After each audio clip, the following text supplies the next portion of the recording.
ntabwo urarya se Seve. Wenda wasanga narayiriye ariko nazi uko yitwa Seve. impamvu bavuga ngo gushesha kanguhe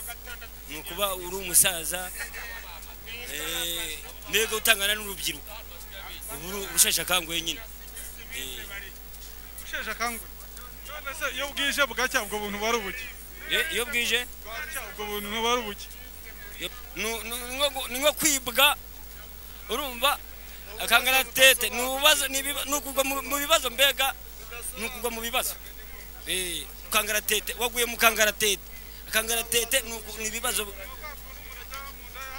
aha wabimenye nuko bimeze umuti naguye mu kangaratete nyuma ugira banki ubitsamo mbitse muri Equity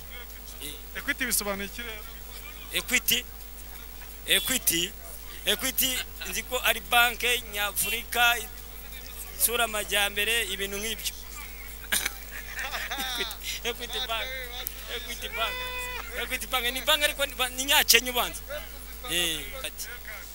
sasa iriya kadi mu magambo arambuye ni ikarita iriya bacomeka bagakuramo amafaranga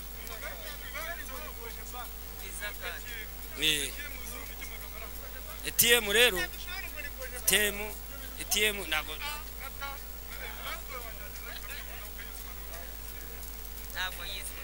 oya igeze nabishobora avuga ngo ifi ry'indifi ifi iry'indifi ngo ifi ry'indifi inshuro 3 ifi iry'indifi umva musabe ATM ni ahantu bashyira amafaranga nyine yo kubikuza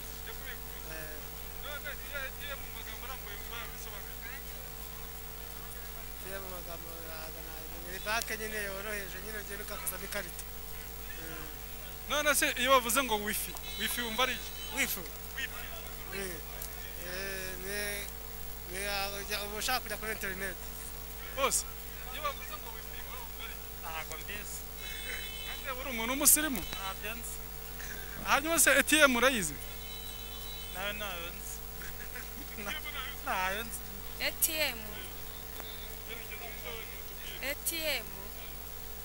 ATM ngira ngo ni ikarita wa mugana ntabwo mbizi wingora ndashaje ATM Nese bijyanye n'iki ATM ntabwo uzi icyo ari cyo ATM tanga ibintu by'amapromosiyo y'amaji